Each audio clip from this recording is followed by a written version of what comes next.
welcome everybody to this call. Really excited to share what we know about crisis leadership, crisis management with everyone that's joining us.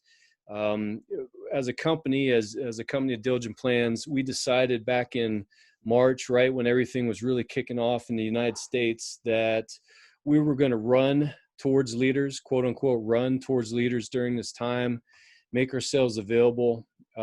Collectively, we have a lot of experience in crisis leadership. All of us are 9/11 veterans. The two panelists on the call are combat veterans against the war on terror. So we have a lot of formal training and a lot of real world experience that we're going to share with you.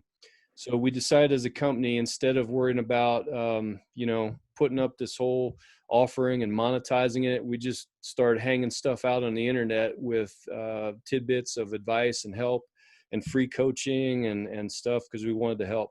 This is an extension of that. Originally, we planned to maybe be through this thing by the end of May, but as you can see, we're not. So we're extending what we're doing with the free coaching.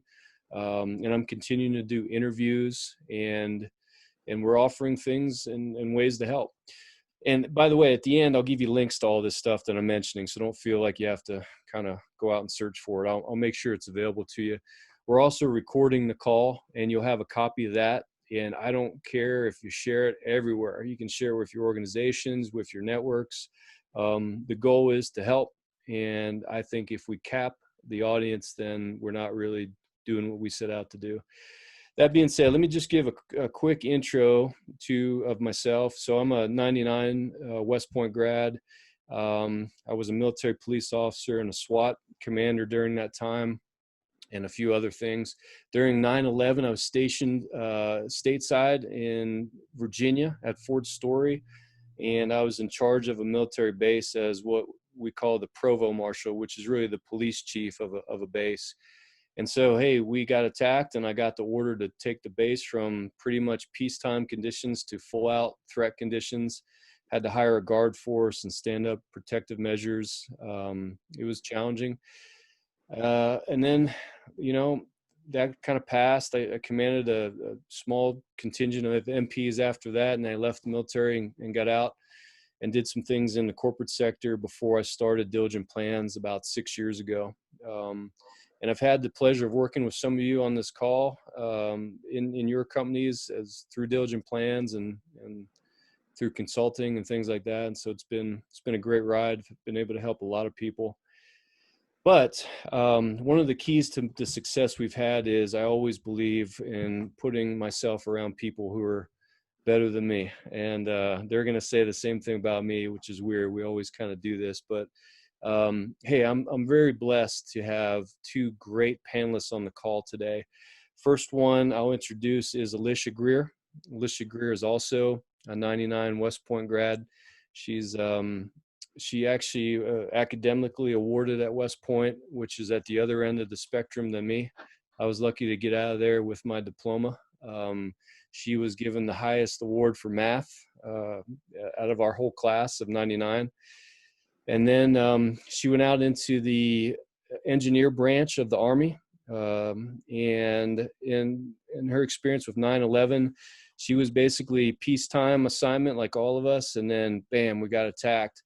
Shortly thereafter, she said she was given the order to deploy at an unknown time to an unknown location for an unknown period of time. And as a early 20-something year old officer, that's pretty challenging. Alicia went on to deploy a heavy combat engineer company. So what that is for non-military folks on the call, if you drive by a big construction site, like let's say they're building a mall or something like that, and you look over and you see all the heavy equipment, the dozers and the backhoes and all that stuff, that's a heavy construction company. And so she deployed the first one in Army history entirely by air. So she loaded all that stuff up in big cargo planes and got it to the fight. First one in history. And she went on to have a successful combat deployment. She became, after the military, she left as a captain. She became a vice president at Goldman Sachs and many other things. She's got 4 kids, all boys, and a husband who also served out 20 years in the military and retired as a lieutenant colonel. So the Greer family is no stranger to service. I'm blessed to call her a friend and a supporter, and you're all going to really love what she has to share today. I'll come back to Alicia here in a sec. I want to introduce Kris Brooks, Christopher Brooks. So Kris and I became friends a few years ago, not quite as far back as Alicia and I. So he heard that I was in the speaking business or the consulting business. And through a mutual friend, him and I ended up having lunch. And, you know, Kris is a 20-year, actually 16, right, Kris? 16-year vet, 16-year military vet, served in both the Air Force and in the Army. In the Army, he was an 11 Bravo, which is an infantry soldier, and he's led troops. He's also a combat vet with a combat deployment under his belt. And so there's this guy, it's been experienced, trained by the Army in resiliency, has spoken on multiple continents to thousands of troops on resiliency. And here he is, he's having lunch with me, and he tells me, hey man, if you can show me what you're doing out there in the consulting world, I'd be happy to carry your briefcase. And of course I laughed and I said, you know, carry my briefcase, man, we're going to work together and we're going to change some lives. And so we've been friends ever since, and it's been a great relationship. Hey, Kris has been called upon. He's an ordained minister among all his other qualifications. Several years ago, I think it was 2017, unfortunately his church experienced quite a loss when there was a plane crash. Small engine plane went down, and they lost several of their pastors. And Kris was the lead crisis counselor during that time to help everybody through that. And then, you know, as you know, we had a shooting in El Paso, Texas, where Kris and I live. And Kris was also called upon last year to help families and those affected grieve and kind of negotiate those tough waters after the shooting. So world of experience and a caring heart and humility to boot. So that's our panel today. If you're just joining, this is a total interactive call, and we would love for you to chime in with questions. And if you want to add to the conversation, a lot of you I'm seeing on here are quite experienced yourselves. I know Jim DiOrio's 20 plus years, crisis manager for the FBI. I see some other combat veterans joining the call, and captains of industry of different types. So, hey, we would love to hear from all of you. Don't feel like we're just going to kind of spew what we know and that's it. We can definitely learn from each other. I think community is one of the watchwords during this time. And we feel that being on this call together, we are now in community with you, and we'd love to hear from you. All right, without further ado, Alicia is going to start off, and she's going to share some wisdom with her experience in crisis management. Like I said, if you hear something you want to comment on or question, feel free. You have the ability to unmute yourself, and you can definitely use that. So, Alicia, after. Hi, so thank you, Kris, for all of that wonderfulness. Yeah, so I do want this to be very interactive, and so I'm actually going to open with a question for you. Is there a difference between crisis leadership and leadership? Leadership during normal times, if there is such a thing, and crisis leadership? And if there is, then what is that? So feel free to drop a line in the chat. Feel free to holler something out, raise your hand, whatever. So just think about that for a minute. Kind of contemplate that. What is it that is drawing you guys to a conversation today? What is it that's drawing other leaders that you have that are part of your team to a conversation today that is different than conversations that you've had in the past with your leaders or meetings with your leaders? I can tell you that as part of a group called Leadership Greater Washington, we usually meet on a regular basis once a month to discuss local issues within the region. And the last two meetings that we had in April and as well as in May have all been centered around crisis leadership. So why the pivot? What's the difference between crisis leadership and regular leadership? Is there a difference? I see a couple people nodding their heads. Maybe jot down some notes or something like that about your thoughts. So in my opinion, the answer to that, thank you. So we have our response: sustain morale and performance in the middle of this crisis. Yeah, so we shift, right? We tend to shift a little bit towards some things that we think are maybe more important or to the root of our people and what's going on. My answer to that question, yeah, wonderful. So I'm just reading through the chats. You guys can read through the chats as well. So my opinion is that is both a yes and a no answer to that. Yes, there is a difference. Is there a difference in leadership? Sort of, but maybe not completely revamping yourself, right? But so I want to examine what that difference is. So if you Google, sorry, as I'm reading these comments, thank you, keep them coming. As you Google, if I Googled, well, let's say not yet, I did Google the definition of crisis. And if you Google the definition of crisis, what you will come up with is it is a time of intense difficulty, trouble, or danger. Difficulty, trouble, danger. That's what a crisis is. What response does that elicit from people? That's high stress. That's fear immediately, right? So that's what we're in. We're in this crisis right now, this pandemic, and people are afraid. People are stressed out. And guess what? We as leaders are humans too.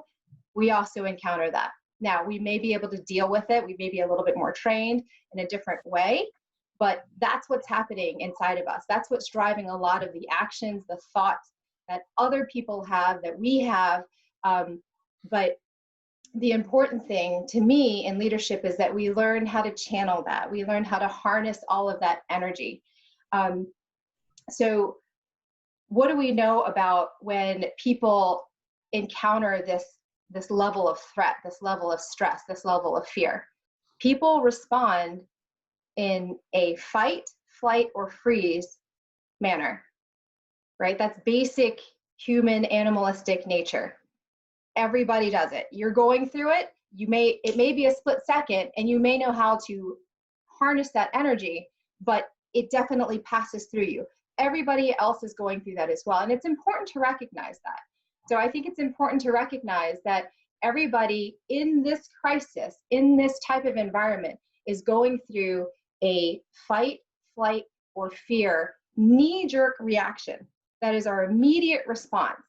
Now, what happens the second after that is up to you, is up to us, is up to everybody as individuals, right? So as a leader during a time of crisis, when people are going through these and wrestling with these types of emotions and types of responses, we as leaders, the difference that makes you a good leader during a crisis is the ability to channel and harness those types of responses. We can't let them go unbridled. We can't let them just take over us, right? You don't want to have that leader who is encountered with this crisis and all of a sudden disappears, flight, right? Gone, or freezes, doesn't know what to say, doesn't know what to do, panics. That's not the type of leader you want to be. That's not the type of leader that you want in a crisis management situation.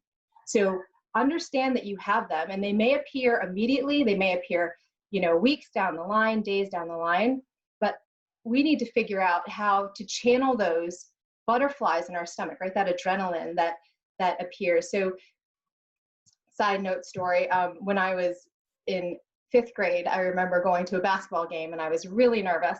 And my dad turned to me and he said, I told him my stomach was feeling funny. And he said to me, those are butterflies in your stomach and you have a choice. You can either harness those butterflies and you can ride them out and they can make you jump higher, run faster, and be more focused in the moment, or you can let them take over you. It's your choice. Like, you have to make that mental decision. So that's what's happening right now. Fight, flight, fear, all of that, freeze, like all of those things getting all jumbled up. We need to harness those and we need to use those butterflies for productivity as leaders of teams of people. So how do you do that? I think that the key to doing that, I'm going to leave in three steps, a 3-step process. The first 2 are how to react to that knee-jerk reaction of fight, flight, or freeze. And then the third one you'll see comes naturally. So the first one is be present. Be present. The second one is be silent. And the third one is be you. So be present, be silent, be you. So the first one, be present. I came across this line or this saying that for some reason has always stuck with me. And of course it comes to me at this time when I was prepping for this panel. Weird things like that happen to me, but it's, and the saying is flowers give presence by being, or flowers give beauty by being.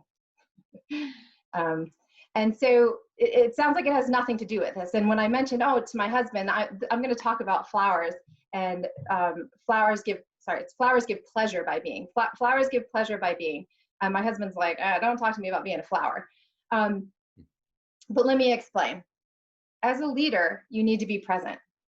Okay, you need to be there. And in times like this, when we are not in an office, when we're not in an environment where we are physically present with other people on our team, with our subordinates, being present is paramount. People need to see you.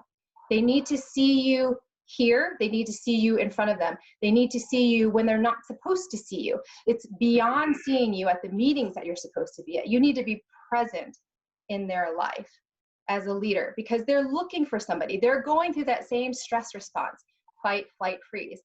But if they have somebody that's there, that's in front of them, that's present, it's going to help them feel a little bit more at peace. It's going to comfort them. That's what leaders do, right? We are grabbing the masses of people and we're bringing them, come with us, follow me, I'm here for you. You can't do that if you're not present.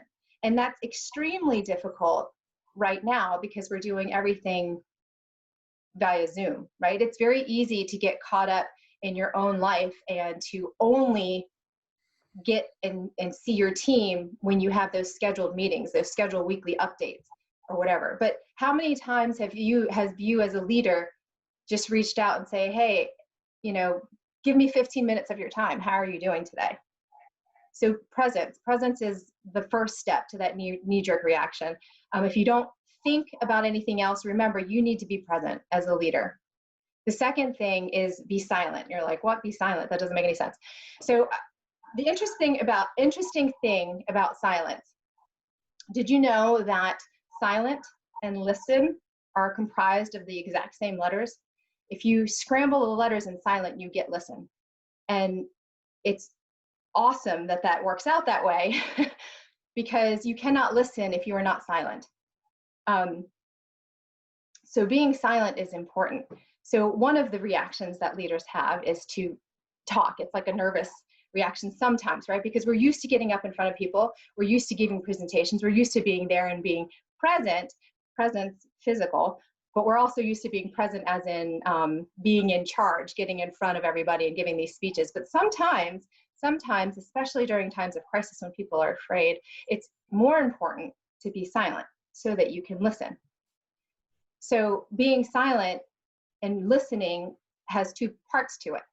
I would break it down to, you need to be silent and listen to yourself. Okay, I'm sitting at home. I got 4 kids. I got a husband. I got a job. I love doing these panel discussions, but sometimes it's hard to find that moment of quiet for myself and to recenter myself and to remember what it is that I want and what's my purpose and how I do things. Now that my world is kind of shooken and turned upside down, and what was normal before isn't normal, my schedules are all flipped and turned around, and I'm not in control of things that I used to be in control of. Sometimes being silent by myself so that I can listen to me and my thoughts is a really a key factor for breakthrough in leadership and the ability to come back and be with people and be fully present. Then the second part of that being silent is being silent when you're listening to somebody else, because you have to give them space to talk to you. And if you're always talking when you're listening, you're not giving them space. And remember, people speak at different rates as well. I may be talking really fast right now. I am a fast talker. And there's some people that sometimes, so I'm going to pick on my husband. I don't think he can hear me, but he's from the South. And so he talks and he pauses And then he talks again and he pauses. And sometimes I want to just jump in there and be like, oh, just finish your sentence. But I have to remember that he talks at a different pace than I do. So sometimes I got to slow down and I got to just listen. I got to just be okay, be comfortable in the silent pauses that he has so that he can finish his thought, so that he can actually communicate to me, so that I can actually hear and listen to what he has to say in its entirety, right? So people are dealing with stress. People are dealing with stuff behind the scenes. You don't see them on a regular basis. They could be going through something. You know, they could have had a death in the family recently. They could have had 3 deaths in the family recently. And they may not know how to express that immediately. And they may not know how to tell you, even though they want to. And you have to give them that chance, because you got to know your people, right? So be present, give them that opportunity.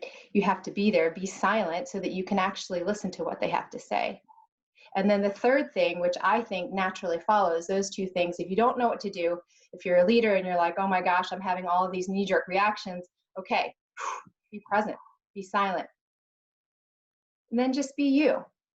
Because you were chosen as a leader during normal conditions, but you were chosen for a reason. You were chosen because somebody believes in you. Somebody has seen the value in your leadership capability and your abilities to harness the energy of people and to move a group of people forward. So somebody believes in you, even if you don't believe in yourself. You were chosen to be a leader. Be present, be silent, and then be you and lead people. So those are my 3 tips. And Alicia, that reminds me of a time. Am I getting some echo here? How am I? You know what? Let me pause on that. Anybody have any questions? Looks like I'm getting a little echo. Let me see and pull up the chat.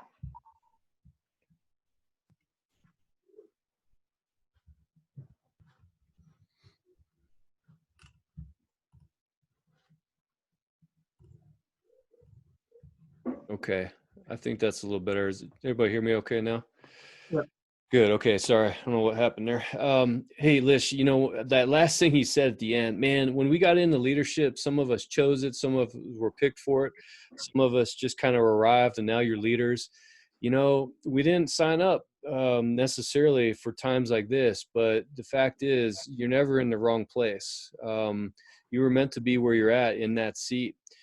There's a scene from Lone Survivor with Mark Wahlberg, great movie, but they're about ready to get engaged with the enemy when they're on that hill. And he goes, I think he says something like, it's time to punch your time clock, or it's time to punch the time clock, when the first round was about to be fired. So basically back in March, y'all punched your time clock, and not the normal one. You punched the one for the next level. But you're in the right spot. And I think that was a great point to really illustrate there, Alicia. Does anybody have any questions about what Lish covered or anything in general that you want her to expound on before we go to Kris? How do you learn to be silent? That's hard. That is hard, and it kind of goes against some of our natural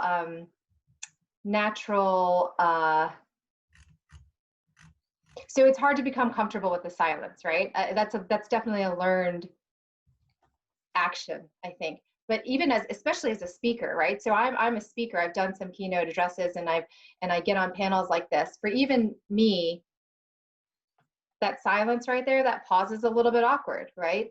But I think that the more you fill that your space is with the silence, and the more you allow it, the more you'll get used to it. So I have purposefully paused several times during my response to you. And I don't think that it sounds any less natural. And I don't think that it detracts from what I'm saying. So it's definitely learned, but it's about being aware, really, right? It's about being aware that it's okay. It's okay to be silent. It's a great point. Alex, I'll add into that, great thing about being silent and listening in general is you can be the best in the world at it. Meaning you can be deliberate and practice and get better and better and be the best in the world. Long time ago, I wanted to dunk a basketball, and I tried for years. I squatted all I could. I did all the plyometrics, everything in the world. I could never dunk a basketball. Because I just was limited. The thing about being silent and listening is you're not limited. You don't have any things kind of weighing you down as far as like physical limitations or anything else. So you can just practice and be good at it. That's one of the great things about it. You can be the best in the world. And that's, there's no competition for it, but as a leader, if you're a great listener, I think it's a great skill to kind of hone over time. That's something that I've personally I still try to work on because I'm a fixer. So I like to fix. I like to find what's broken and figure out a way to fix it. And a lot of times what I'm doing is while somebody is telling me something, I'm already trying to think of the solution. I'm already trying to work through it without really giving them 100% of my attention. And so I'm constantly learning to just practice that, taking that silence and to really engage listening. So, I was just thinking about it, Alicia, when you were speaking about, I love the analogy that switch the letters around and listen is silence. I love that. And I'm totally using it on my husband later, just saying. But one of the things, Alex, you were asking, how do you do that? For me, again, like many of you, I'm a speaker and do way too many things. But one of the things is my end game is always to find out what someone needs. I think some of the best leaders are the ones whose end game is, how can I best help you? So when someone's talking to you, like Kris, and I get that, as leaders, as managers, as business owners, we are on fixed mode 24/7. As soon as someone opens their mouth, we already naturally assume it's a problem and I need to fix it. So skip ahead to where I need to fix it. But if we stop for a second, like Alicia was saying, stop, pause, consider your end game. This person needs something for you. And like Alicia was saying earlier, you are the one they're coming to. You are the one that they need to hear from because you are that beacon, if you will, especially at this time of crisis management. If you don't know, the ship is going down.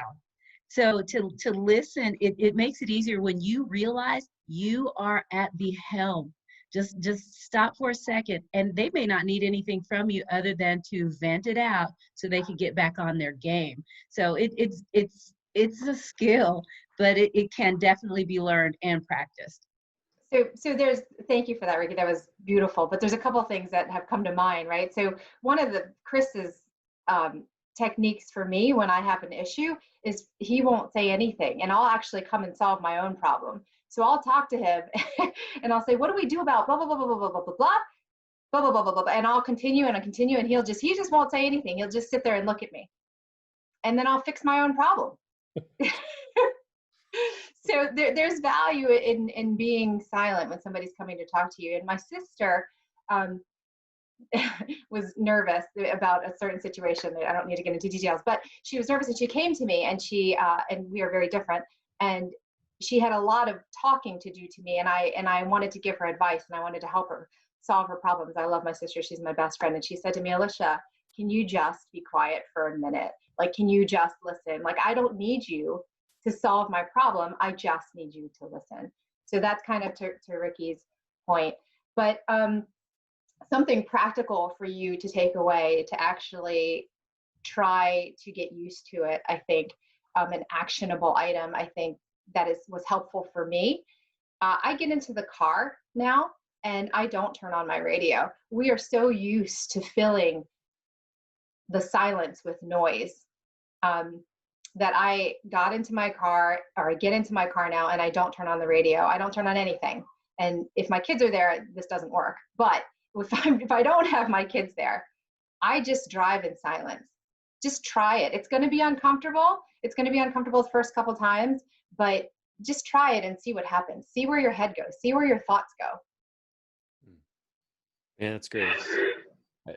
Oh, let me see. I was getting more feedback again. I was an only child, so I spent a lot of time in silence, and it's very effective. Now I just try to get silence. Like that's the biggest challenge nowadays is to get silence. You know, hey, Jen brought up a great point in the chat. Sometimes you need to hear out loud your thoughts. Have you ever worked something up so intensely in your mind, and then you call a friend, and then you tell them, and they're like, "Bro, that's what you're worried about?" And then you're like, yeah, now that I say it, it's not that big a deal. So sometimes as the leader, all you have to do is just receive.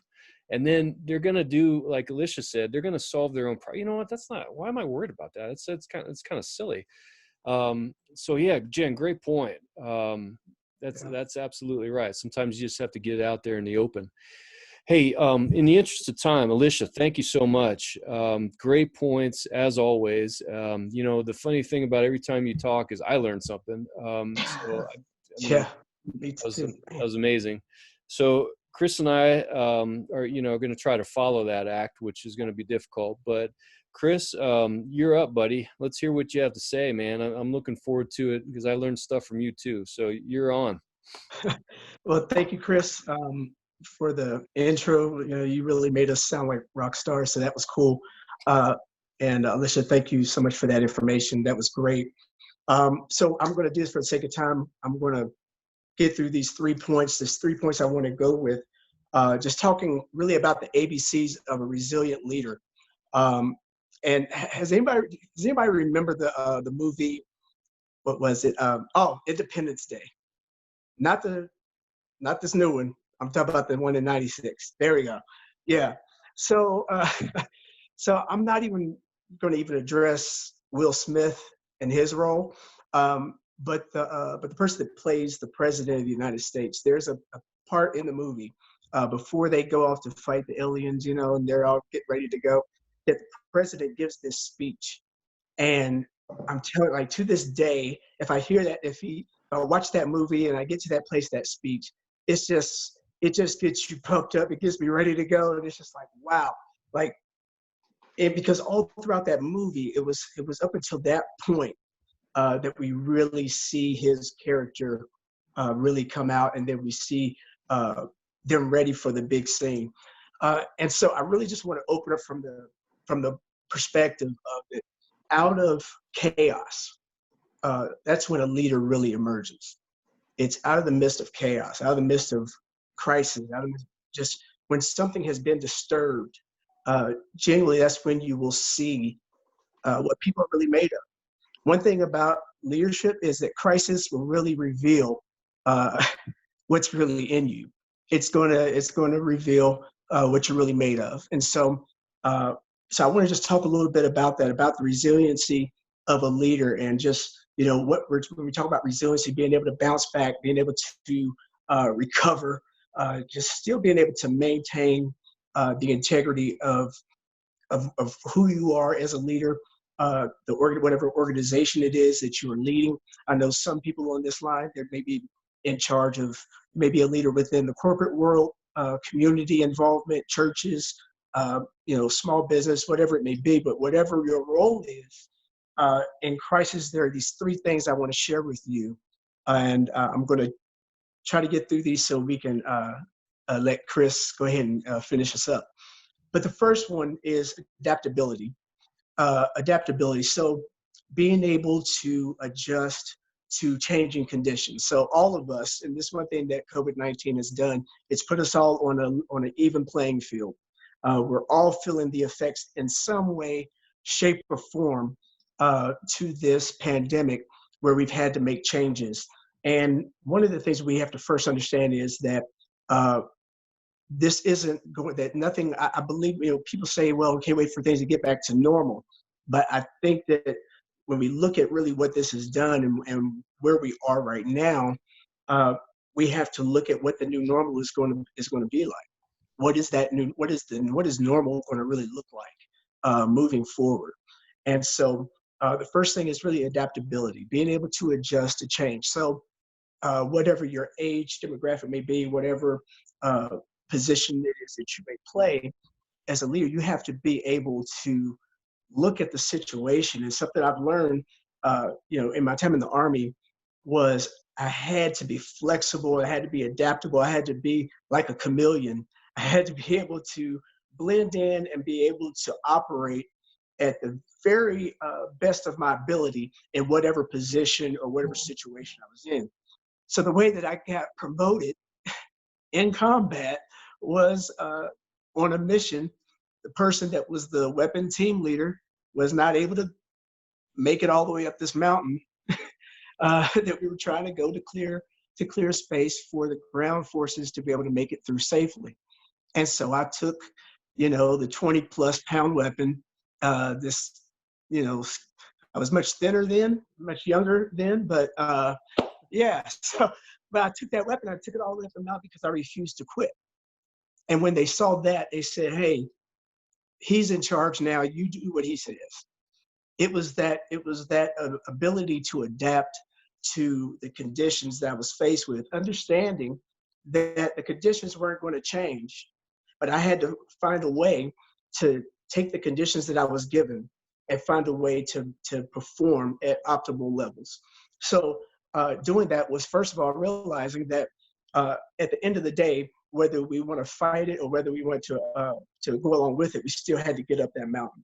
We still had to get troops to the very top, because there were other people that were waiting on us, that were depending on us to fulfill our purpose.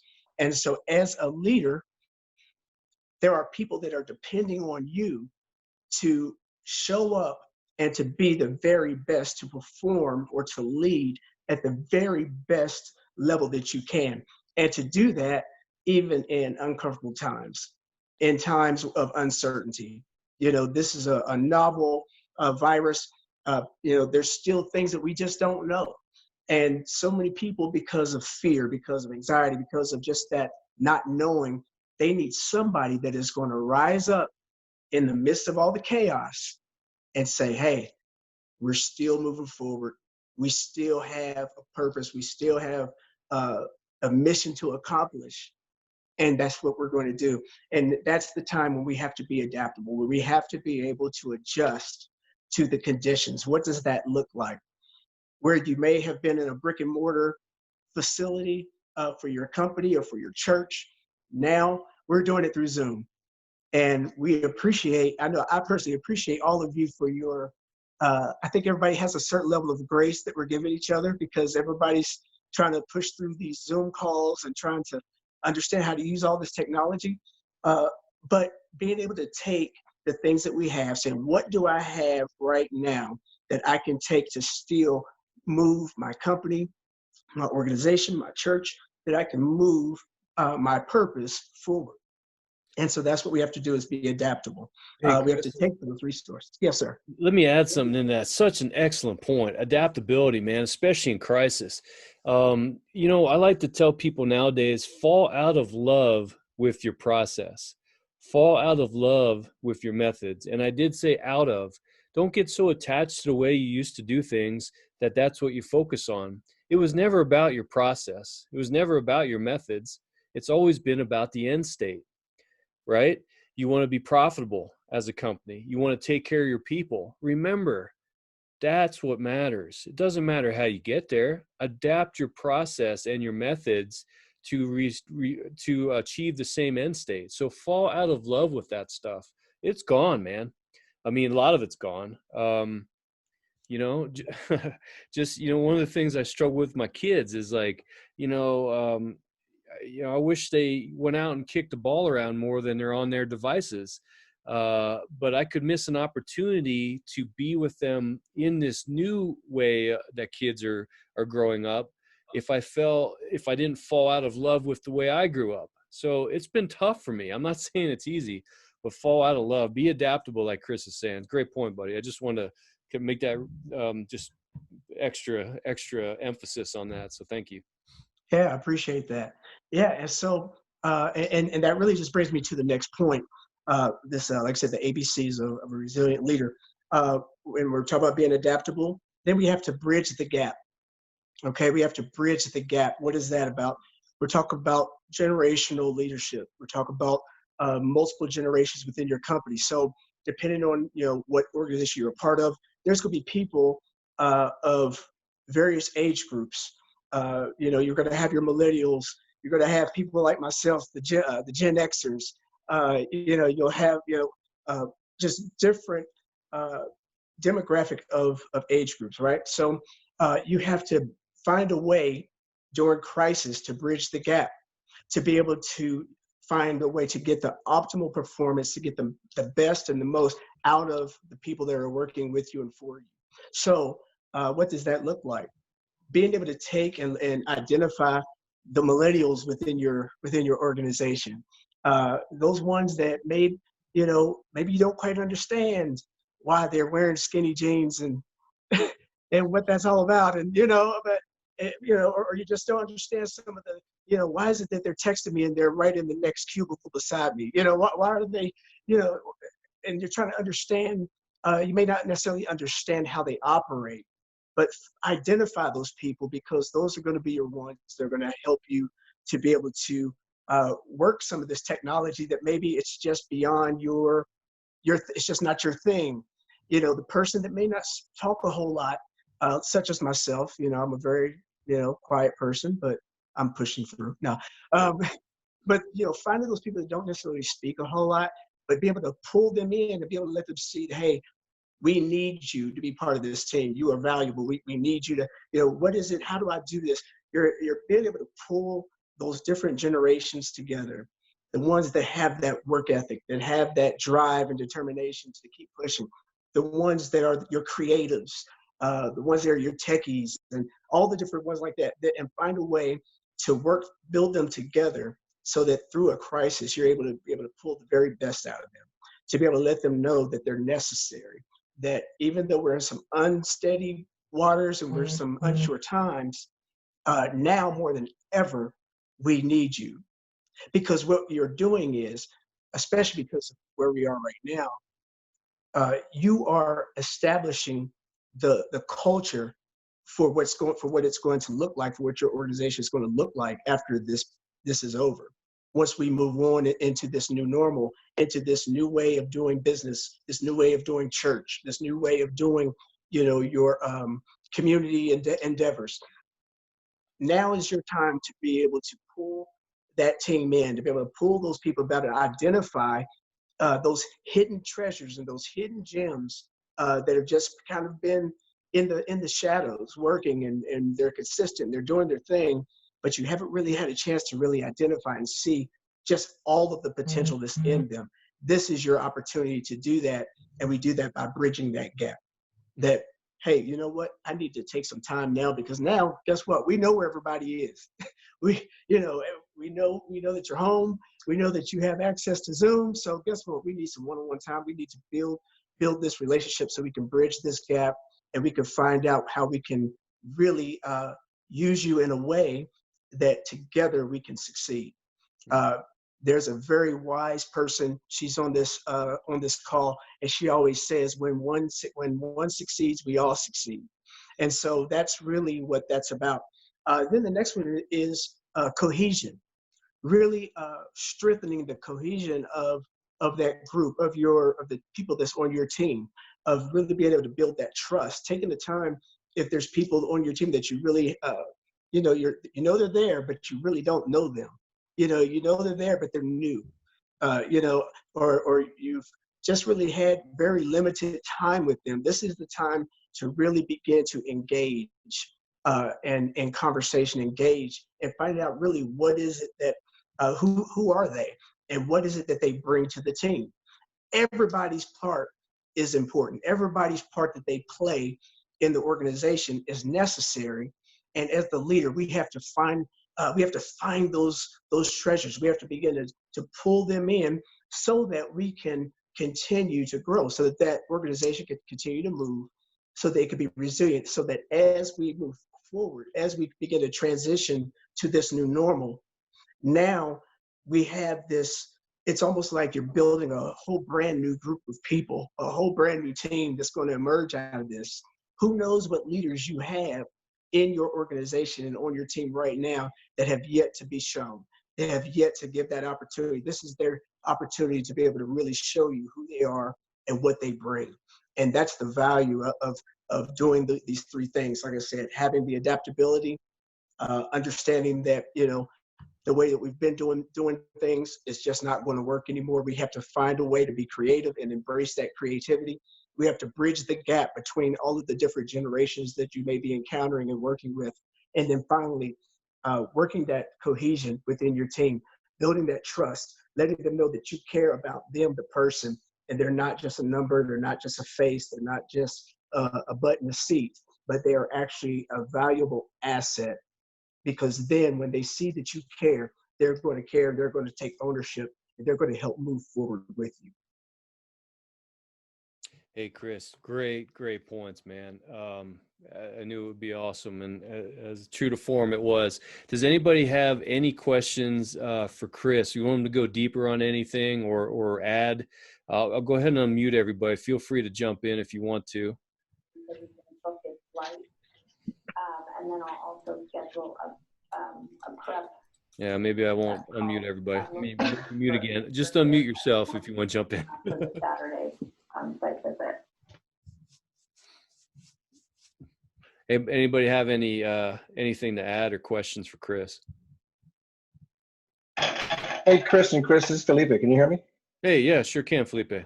Don't mind me. I'm over here fixing a basketball hoop for my son. Hey, that's cool, man. So, you got to you got to take care of your kids first. So, a lot of good stuff, a lot of good ideas given. The first portion, Alicia's, I focus on heart, listening with your heart.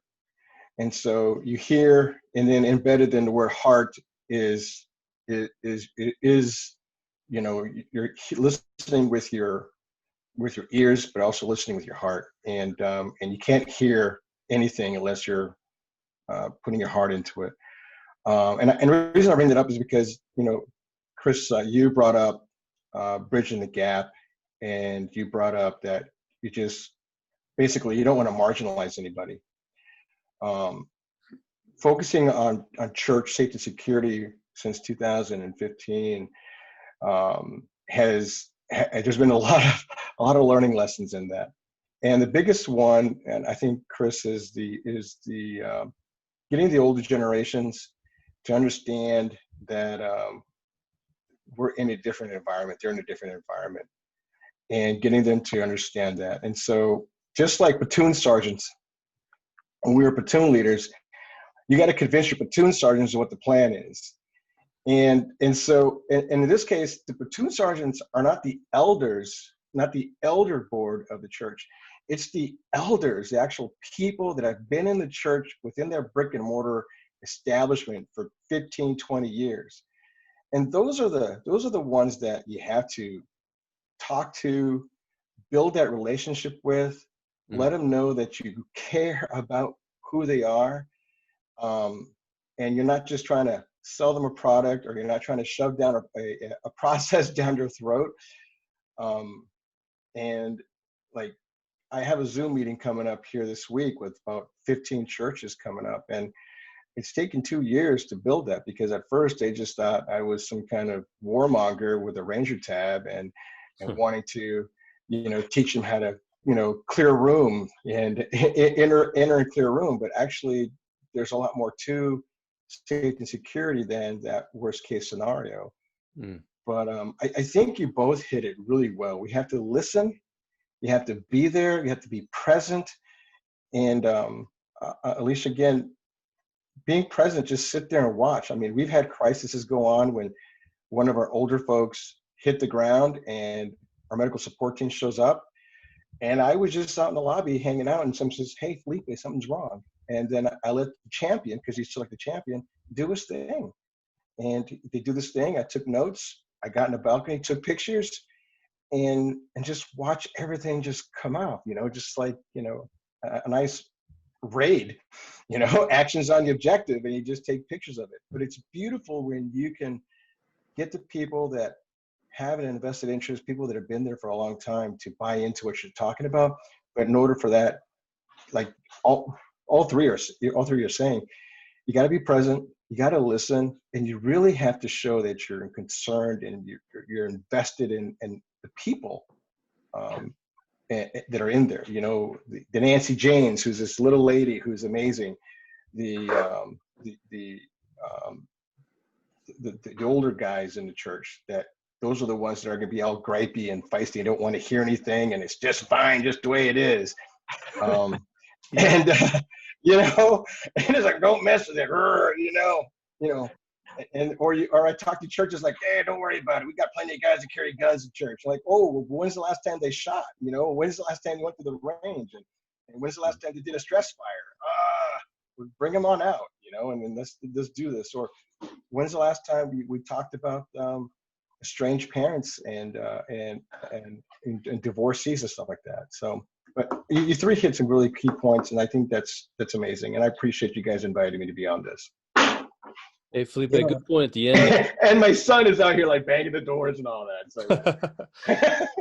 Hey, great points, Felipe. Thank you for sharing. And you know, that thing you said at the end there too, when's the last time you tested? Well, I think everybody's mettle has been tested in these last 3 or 4 months. You've had that SOP on the shelf, the standard operating procedure for 20 years now. Well, you just got tested. So if it's okay for everybody, in the interest of time, I'm gonna transition to just a couple points that ties in with what Felipe ended with there, and then we'll open it up at the end. We don't have a hard stop, at least I don't, right at the end, at the hour mark. So we'll stay on longer if you want to, and feel free. I'll stay on for up to an hour if you want to talk more intimately. But anyway, so 2 things I'm gonna leave you with. First off, if you haven't recognized the COVID-19 quarantine as a training opportunity, you really should. All right. It doesn't get any more real than this. This is the ultimate training ground. This is not a drill, people, right? You heard that saying before. You're in it. What a great time to call up your subordinate leaders. And by the way, when I say subordinate leaders, you might say, hey, my 10-year-old daughter, come here. So this is what we're facing here at the home. How would you handle this, honey? It could be at home. It could be at the office. It could be getting buy-in from anybody that you have influence over and putting them in the driver's seat and seeing how they would play out the scenario that you're in. Get them involved, and it'll give you a couple benefits. First off, if people feel like they're kind of neglected during this time, or even if you're touching base with them all the time, people might feel like they've lost purpose, direction. Man, what a great way to involve them and give them purpose. They're like, wow, the boss is calling me, the COO is calling me and asking me how I would do things for the next quarter based on my vantage point. You're going to empower people. You're going to give them purpose, and you're going to color your understanding of the scenario even more. Even though you may have experience during crisis times. So that's the first thing I'd like to share, is use this as a training ground. Yeah, we're coming hopefully towards the tail end of it, meaning the storm is maybe a little bit past the surge, but we're still in it, and you can still engage your people. In fact, you can engage them in the next part, which is post-storm or post-quarantine or whatever you want to call it. But we're coming into that ground. Engage them. Hey, as we come down from this thing, what should we be doing as a company, as a home, as a church, as an organization in the wake of this thing? And let me just give you a couple tips on that, and then open it up to Q&A. So first of all, you got to let people recover. Let's be just honest. There's some relationships that tanked during the quarantine, or are on their way to tanking in your organizations, meaning, at home or at the organization. People are going to suffer from PTSD. Everybody on this call who's military will tell you PTSD ain't just for soldiers. It is a traumatic experience, which we've gone through, or we're going through, and it's the aftermath of that, post-traumatic. So we're all in a traumatic situation. People are going to have to process that. Some people are going to break down, physically, emotionally, mentally. So what I would say is, when you come down off of this, your goal as a business owner, a business leader, or anybody in your organization is going to probably be, hey, we need to get back up to full operating capacity. We need to stoke the fire. We need to go. I agree. But if you do it before you let your horses recover, you're going to kill them. You're going to kill your horses. They've been running, man. They've been pulling your sled for this whole time and running. And they're stressed out at home. They're stressed out everywhere. In many cases, you gotta give them water. You gotta let them rest.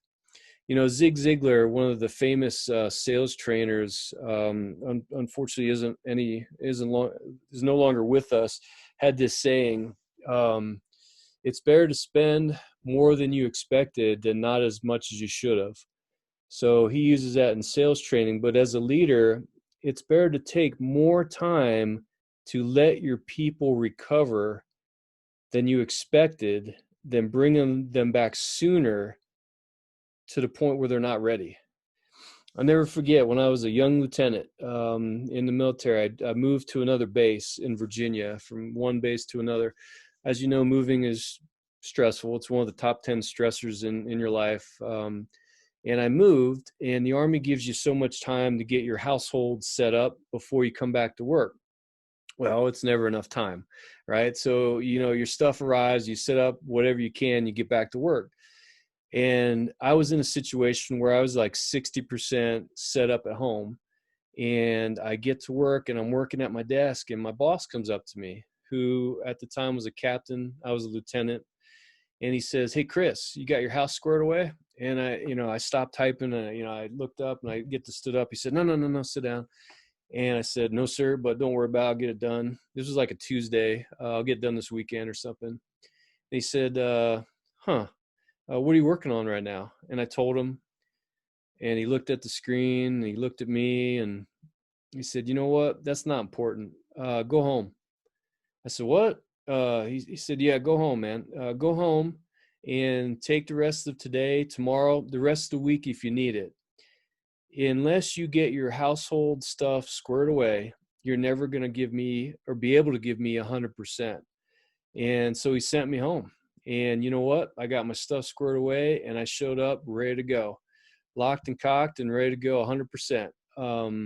Had he not done that, I would have drugged that out for 3 to 4 weeks, and he would have gotten my 80% maybe, because my mind would have been somewhere else.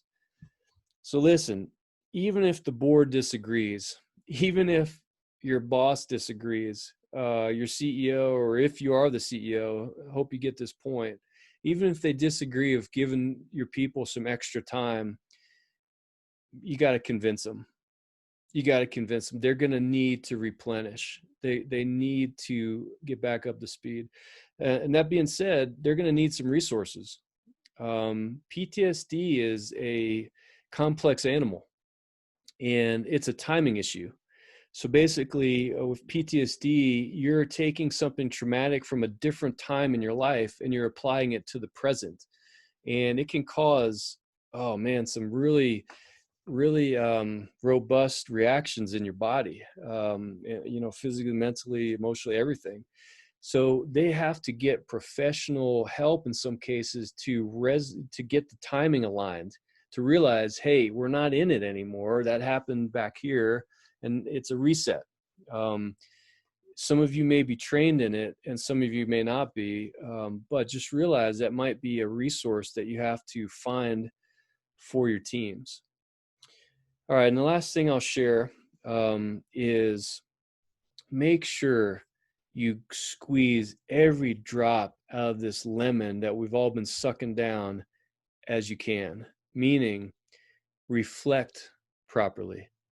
Reflect on what just happened properly. Get every drop of the sour out, because what you're going to put in place are plans, procedures, personnel alignments, different things in the wake of this thing that will help the next catastrophe, the next crisis, to be less impactful. But if you don't fully appreciate what you've learned and gone through during this time, you can't adequately prepare for the next one. And man, I wish I could tell you there won't be a next one in our lifetime, but wasn't there something back in 2008? And now it's only 12 years later, and we have another crisis. You know, things are changing in our world. You know, I was watching a Progressive commercial during the Super Bowl, like I'm sure you all have been too, or you all did too. The number of storms, high category storms, has increased. And I don't know the statistics. I don't remember exactly what the commercial said. It's increased in the last couple decades. So even our physical world is changing. And you can blame it on whatever you want to blame it on, global warming or whatever. But things are changing. Crises aren't as spread out maybe as they used to be. They're getting closer shot grouped. All right. So learn my last point, if I can summarize it, learn as much as you can. Have focus groups with your teams, get everyone's perspective, develop feedback loops. Maybe it's surveys, maybe it's sensing sessions where comments are candid and there's no repercussions for them. Just gather, reflect, and then analyze and make diligent plans so you can avoid the magnitude of the next crisis, in other words. All right, so those are my three points I'd like to offer. We've come up on the hour. Like I said, I don't have a hard stop, and I don't think my panel does either. I like to generally open it up for questions, but before I do, there is Jonathan Westfield asked a question, and he's still on this call, so I want to make sure we address it. It was kind of way back, and he asked make sure I get this right, what kind of coping mechanisms or self-care practices that we use to keep ourselves basically in top shape or top condition to handle types of stress like this. I'm just going to share mine, and then I'd love to hear from everybody else. I work out. That is mine. And if you could look back at the course of my life and look at it as like a chart, high points and low points, when my working out has been consistent and good, meaning maybe like injury minimal, I won't say injury free, injury minimal, my life has been good. Everything else has been good. And not because, physical development produced that, but what it was a coping mechanism, a self-care mechanism that I need personally, that helped me to be successful. We each have different ones. So that's mine. I just wanted to address it. Anybody else want to share their self-care techniques with the group? Yeah, mine is my faith. So my faith is a big part of it. When some of the roughest parts of my life, where it just seemed like the bottom just fell out from my whole world. It was a matter of me just going back to my faith, taking time to just kind of get back to that, and then really reconnected with family. So for me now, like throughout this situation that we're in now, it's really been I've been just using the time to reconnect with my family, my immediate household, but then even I have some relatives that I just haven't talked to in a long time, just haven't really connected with them in a while. And so I've just been taking some time to reconnect with them and just to rebuild that line of communication with some of them. And that's just really been an amazing experience. On some of another practical thing is I cook. So I try, I tap into my creativity side, and I do, so I kind of try out, do new things. And that's been a thing for me because me and my wife, we do that together. So that's been very helpful with as far as just with stress, dealing with stress, and just dealing with trying to keep some emotional health going. Do you deliver, buddy? We're just across town, man. I'll buy some meals anytime. I got you, man. Put your order in. If I'm not there in 45 minutes or less, half off. Then it's free, right? I mean, that, Half. So Jonathan, I had responded in the chat that I play Candy Crush. It's half of a joke, but half not really. So it's not really just Candy Crush. It's any mindful thing that I could do. And the reason why I responded that, and the reason why I want to talk about it a little bit more, is because as leaders, especially as being an empathetic leader, which I think many of you here probably are, knowing just the people that we're connected with, that you take on a lot of the stressors that the people that you lead, or the people that your colleagues or the people that are around you take on a lot of those stressors as your own. And sometimes it's about having a forced break. And there is a lot of value in giving your mind a minute to rest. And whether that be through working out, or that be through cooking, or through playing Candy Crush, or meditation, something that you mentioned, which is incredibly valuable, finding that silence. It's about giving your mind a break from everything so that you can recharge. And for me, in particular, I am a busybody, and I do work out, and I do try to take time to meditate. But a lot of times when I'm trying to meditate, I find that I can't sit still, because I feel like there's so much that I need to do. And so, which sounds ironic, because sometimes I'll take the phone and I'll just play a mindless, stupid game like Candy Crush, because I'm doing something, but it's also forcing my mind to do something mindless at the same time. And so really, it's really centered around giving yourself a break from the world, from all of the responsibilities that you have, from all of the thoughts that you have, from all of the ideas, and recharging. So however you find that way to recharge, I mean, I think if I could sit still and meditate, I think that would be amazing. I've tried it, and I just can't sit still. So the only way I can sit still is if I park on the couch and I pull my phone out and I play this. Actually, I like to play this bubble pop game, but it's not as popular as Candy Crush. So that's why I use Candy Crush as the example. that's really good. Man, while my mic acts up, I think Laura is going to jump in. So Laura has her own company, Laura McKenna. She has her own company, and she is a stress expert by all extents of that term, an expert in stress. She's going to share a tidbit with us that will complement what we've said. And so, Laura, you want to add something there? Get you off mute. Oh, there you go. Yeah, thanks, Kris. So I also am one of the Diligent Plan speakers. And so like Kris Brooks is the resiliency expert, I'm the stress expert. So as we're looking at coping mechanisms for stress and how you manage that in terms of self-care, I'm going to keep this very brief. So don't let your eyes gloss over when I start saying things like hypothalamus. So your hypothalamus pituitary adrenal axis starts in the base of your brain, right up here by C1, and it's the stress management center of your body.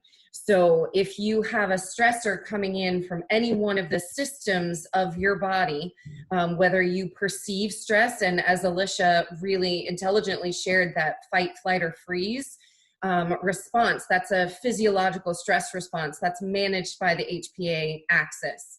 But what is also managed by the HPA axis are your gut stressors and your other physiological stressors that are going on in your body being a system of systems. So the HPA axis manages stress in each one of those individual systems. But when you're constantly in a state of fight, flight, or freeze, your HPA axis is now functioning constantly, managing internal stressors and managing external stressors.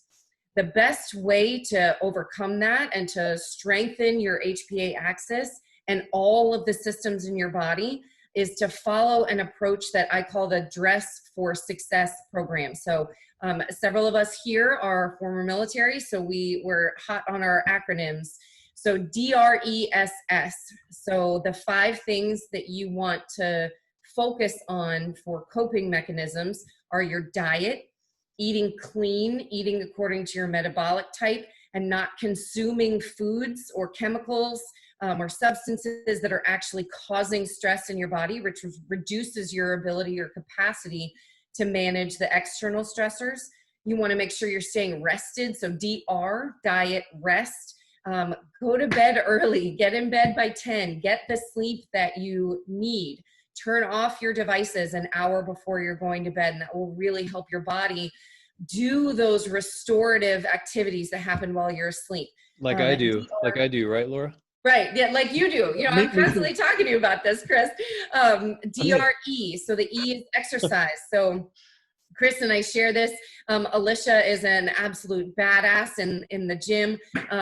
So I know she feels me here too. Exercise, it's a huge stress reducer. So don't let your busy schedule, because you're in a crisis, keep you from doing the exercise that you choose to do. People ask me all the time, because I have a master's degree in physiology and exercise physiology, what's the best way to exercise? The best way to exercise is the way that you will exercise, whatever that is. If you like a spin class, if you like Orange Theory, if you like CrossFit, if you like step aerobics, I won't judge. Do what you do, because the endorphins and all the positive benefits of exercise. The next one, as the name might suggest, is stress reduction. So those are all of those things that you do, reducing the chemical toxins to which you're exposed.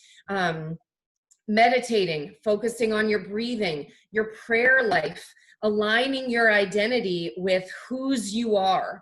And that will make you unshakable. Instead of letting the world determine what your identity is. That's a huge way to reduce stress, ultimately.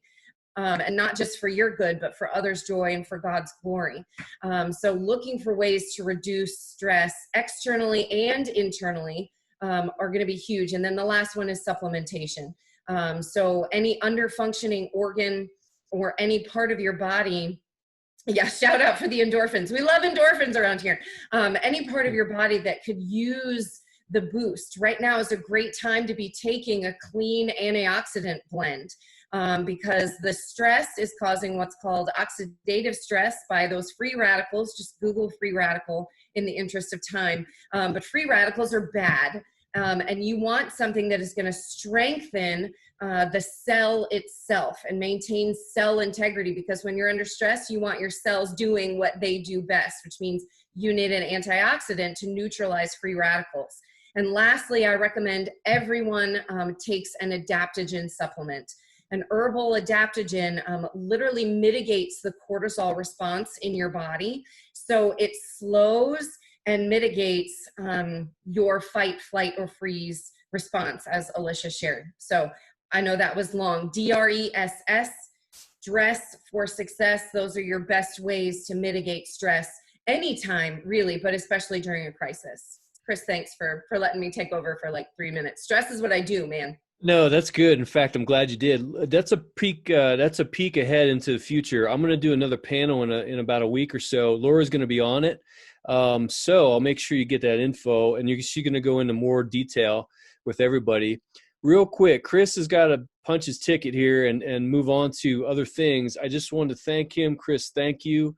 It was phenomenal. I'll stay on, Alicia, if you can. Cool, if not, but I'll stay on. I just wanted to say in the chat, we are still offering our free coaching session. That's a 1-hour session, intimate into your world with one of our coaches. We have 6 to choose from, including the 3 of us. And I just hit the link again in the chat. Kris is on there. You can schedule with him, myself, or Alicia.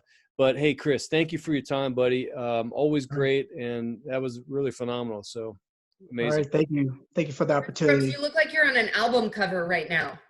Oh, yeah. Nice. Yeah, I'm just ready for the microphone. Yeah, I'm working on it. Yeah, you'd be amazed what that guy's got in the works. In fact, stay tuned for the podcast. What's the podcast name that you got coming out? To Be or Not to Be. To Be or Not to Be. Yeah, To Be or Not to Be. And it really ties in with what Alicia was talking about today. And just really just, you know, you don't have to try to become some leader. Just be the leader. Be that person that you've been created to be. Man. Thank you, bro. Hey, by the way, Kris has a book he's written. He's working on number 2. His book is on his profile. You can link to it and then get it on Amazon. It's a great book. He's the man. So thanks, Kris. All right. Thank you. We'll see you all. All right, buddy. I just wanted to thank everyone, Kris, and thank you for inviting me to participate in this. It was great listening to all of you. I think it was really critical with Laura's piece, a lesson in how we should have learned during this period, how to take care of ourselves all the time for work. It's something we tend to ignore when things are normal. And kind of circling back with Alicia and Kris and you on leadership, one thing that really hits me is having the empathy as a leader to understand that not everyone feels the way you do going through these types of situations. We see that with our families and we see it with our employees, that everyone comes at this from a different direction, and really being a leader, like Alicia said, that listens and understands that hey, someone else isn't feeling the way I do about this. You know, from my perspective, I'm looking at it from a perspective of, hey, I just as soon get COVID and get it over with and be done with it and have the other people are very concerned that they don't want to get it at all. And so everyone, you know, being able to understand how they feel and to bring them and their feelings into the organization in the most positive way is so critical for a leader. And I think you guys covered it all very well.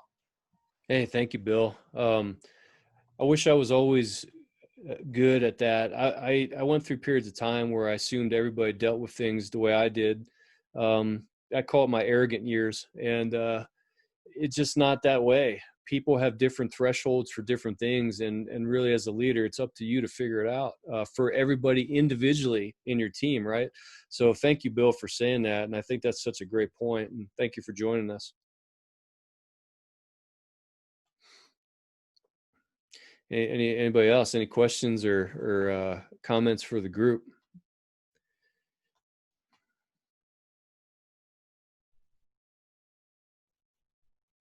I just want to say that you guys did great information, and was very entertaining too. Yeah, Kris was a little timid today. Usually he's off the chain, but we'll have to pump him up for the next one that he's on. But thank you, Alex. I really appreciate it. And thank you for joining.